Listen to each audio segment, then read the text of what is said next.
just wanted to talk a little bit about Britain and countries in general, really, as well. Like, what makes a country? I think what makes a country really is the people and the culture.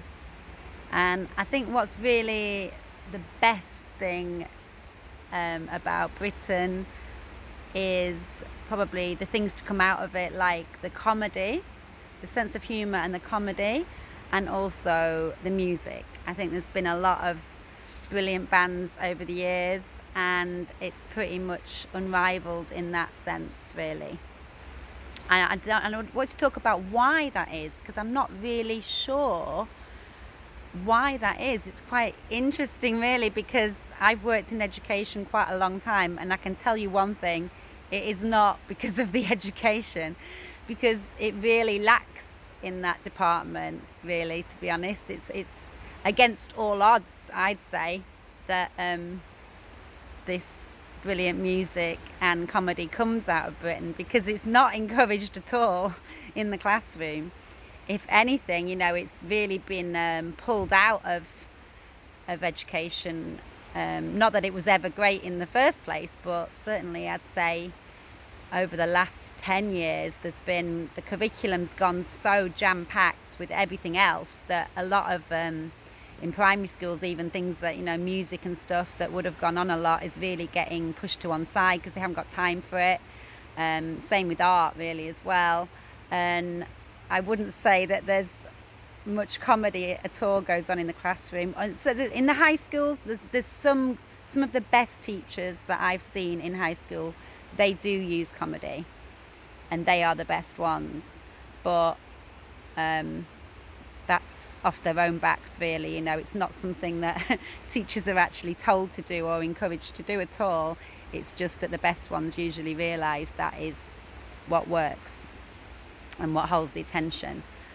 So yeah, I think the whole banter and all of that, which is brilliant about Britain, it's more from the roots and the kind of, yeah, I don't know, it goes on, but it's not something, probably some kids do learn it in school, but it's kind of self-taught, really, and probably passed from families and parents and friends and family and that kind of thing.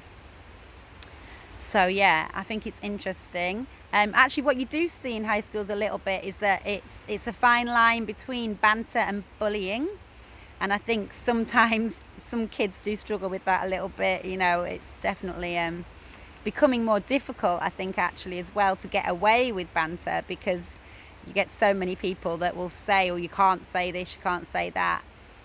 So actually it's a bit sad, because that might be something that kind of dies out, I think, or people will become more scared to do it because you can be accused of being a bully or whatever. But I think it's quite obvious when someone's doing it with a horrible intention, as opposed to very jokey, and yeah, and a lot of friends do it to each other, and it's, if your friend calls you something, that's very different to a stranger or someone doesn't like you calling you something. So yeah, and I think it's a beautiful thing to see in Britain when people really take the piss out of each other and themselves, especially. A lot of people do it with themselves. I think that might be quite a unique thing to our culture, is that we're very self-deprecating in that sense, and it's a good thing, really. I don't think we really like a show off, so it might be something people do to each other if they do get a little bit too big-headed about things. It's a way of kind of bringing